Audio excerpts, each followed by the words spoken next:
ప్రియ సహోదరి సహోదరుడా, ప్రభువైన యేసుక్రీస్తు వారి నామం పేరిట మీ అందరికీ శుభవందనాలు. ఈ ఉదయకాలము పరిశుద్ధ గ్రంథంలో నుంచి, దేవుని వాక్యంలో నుంచి ఆదికాండము 22వ అధ్యాయము 12వ వచనాన్ని ధ్యానాంశముగా తీసుకున్నాం. అప్పుడు ఆయన చిన్నవాని మీద చెయ్యి వేయకము, అతన్నేమీయూ చేయకము, నీకు ఒక్కడై ఉన్న నీ కుమారుని నాకియ్య, వెనుదీయలేదు గనుక నీవు దేవునికి భయపడువాడు అని ఇందువలన నాకు కనపడుచున్నది. ప్రియ సహోదరి సహోదరుడా, ఆదికాండములో బహు ఆత్మ సంబంధమైన భక్తి కలిగినటువంటి ప్రభు చేత అన్య సంబంధమైన జాతిలో నుంచి పిలువబడిన వాడు, తెరహ్ కుమారుడిగా ఉన్నటువంటి వాడు అబ్రహాము తన ఆత్మీయ జీవితంలో ఒక చక్కని అనుభవాన్ని కలిగి ఉన్నాడు. అదేంటంటే దేవునికి భయపడువాడు. ఇక్కడ రాస్తున్నాడు వాక్యంలో, నీవు దేవునికి భయపడువాడు అని ఇందువలన నాకు కనపడుచున్నది. చూడండి, దేవునికి భయపడుట ఎంత శ్రేష్టమైన మంచి గుణం.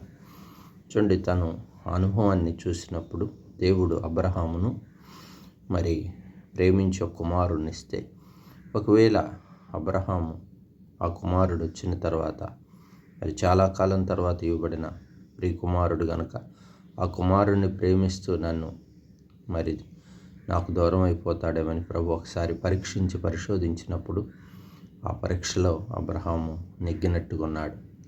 మోరియా పర్వతం మీదకు తన కుమారుడిని తీసుకెళ్లి బలి అర్పించడానికి ఎంతమాత్రం కూడా వెనుకంజ వేయలేదు.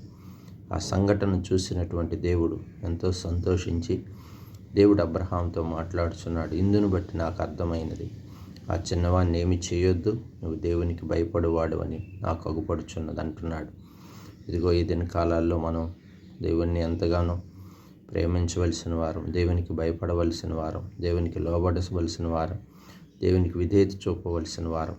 చూడండి, దేవుని భయం గొప్ప లాభసాధనం. దైవ భయము మేలుకరమైనది, అది పవిత్రమైనది, బ్యూలా హెప్సిబా వంటిది. కాబట్టి చూడండి, దేవుని వాక్యంలో దేవునికి భయపడాలి. లోకంలో మనం అనేక సార్లు దేవునికి భయపడక అపవాదికి, సాతానుకు, బలహీనమైన కార్యాలకు, శోధనలకు ఎంతో లోబడి భయపడతా ఉంటాం.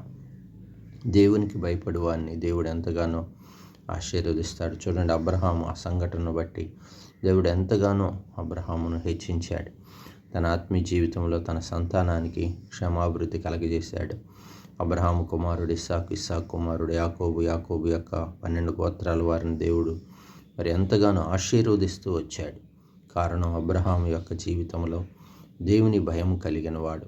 ఈనాడు మన ఆధ్యాత్మిక జీవితంలో మనము ఆశీర్వాదాన్ని, హెచ్చును, ఘనతను కోరుకుంటున్నాం, కానీ దాన్ని పొందలేకపోవటానికి ప్రధానమైన కారణం మనం వాక్యం అన్నా కానీ, దేవుడు అన్నా కానీ, దేవుని వాక్యం అన్నా కానీ మనకు భయం లేకపోవటం.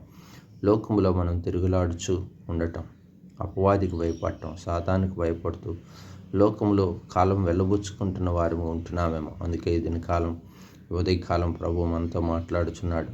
దేవుని యందు భయము, భక్తి కలిగి ఉండుట తెలివి, జ్ఞానమునకు మూలం. దేవుని భయం ఆశీర్వాదమును, ఐశ్వర్యమును ఇచ్చింది. కాబట్టి దైవ భయము చాలా గొప్పది. ఇదిగో అబ్రహాంతో చెప్తున్నాడు, ఆకాశపు నక్షత్రముల వలె, సముద్రపు ఇసుక రేణువుల వలె, ఇదిగో శత్రువులు ఎదుట గౌనుల్లో కూడా నేను నీ సంతానమును ఆశీర్వదించుదనని అప్పుడు దేవుడు ప్రమాణం చేశాడు. ఒక్కగానొక్క కుమారుని నాకు ఈయటానికి వెనుదీయలేదు కనుక నీలో దైవ భయం ఉన్నదని, నీవు నన్ను ప్రేమించే విధానం ఉన్నదని దేవుడు గుర్తించాడు. మన ఆధ్యాత్మిక జీవితంలో కూడా ఈ అనుభవాన్ని మనం కలిగి ముందుకు కొనసాగుదాం. దైవ భయంలో మనం మేలుకరమైన ఆశీర్వాదాన్ని పొందుకుందాం. ప్రార్థన చేసుకుందాం. పరిశుద్ధమైన తండ్రి, ప్రియమైన ప్రభువా, అయ్యా ఇదిగో మాతో మీరు స్పష్టంగా మాట్లాడారు. మా పితడు అబ్రహాముని జ్ఞాపకం చేశారు. పిలిచిన నాటి నుంచి నేటి వరకు కూడా తన జీవితంలో ఆయా కాలాల్లో దేవుడు పరిశోధించినప్పుడు ఎంత చక్కగానో నిల్చొని ఉన్నాడు. దేవుని ప్రేమించట్లో, దేవునికి విధేయత చూపట్లో, లోబట్లో, భయపట్లో తన వంటి వాడు ఎవరున్నారు? అందుకే అతన్ని అంతగా, అతని సంతానమును బహుగా మీరు ఆశీర్వదించారు. నేటి దినాల్లో దైవ భయం అంటే మాకు అలక్ష్యం ప్రభువా. సాతానికి ఎన్నో విధాలుగా శోధనలకు భయపడుచున్నాం, కానీ దైవ భయం లేని బలహీనులుగా ఉంటున్నాం. ప్రభు దయతో క్షమించుము తండ్రి. సంగమునకు ఇట్టి అనుభవం దైవ భయంలో ఎదుగుటకు సహాయపడుతురండి. కార్యము జరిగించి మహిమ తెచ్చుకోనండి. తద్వారా కుటుంబాలు ఆశీర్వదించబట్టు కృప చూపుతారండి. కుటుంబాల్లో ఆర్థిక అభివృద్ధి కలుగ చేయము. కుటుంబ వ్యవస్థలను ఆత్మీయంగా కడుతూరండి ప్రభువా. అనారోగ్యంగా ఉన్న వారిని స్వస్థపరచము, వ్యాధిగ్రస్తులను బాగు చేయము. అంతేకాదు యవన కాల బిడ్డల భవిష్యత్తును కూడా దీవిస్తారండి. గొప్ప కార్యములు అయ్యా మీరు జరిగించి మీ నామానికే మహిమ తెచ్చుకున్నామని యేసు నామమున ప్రార్థించి వేడుకుంటున్నాను తండ్రి. ఆమేన్.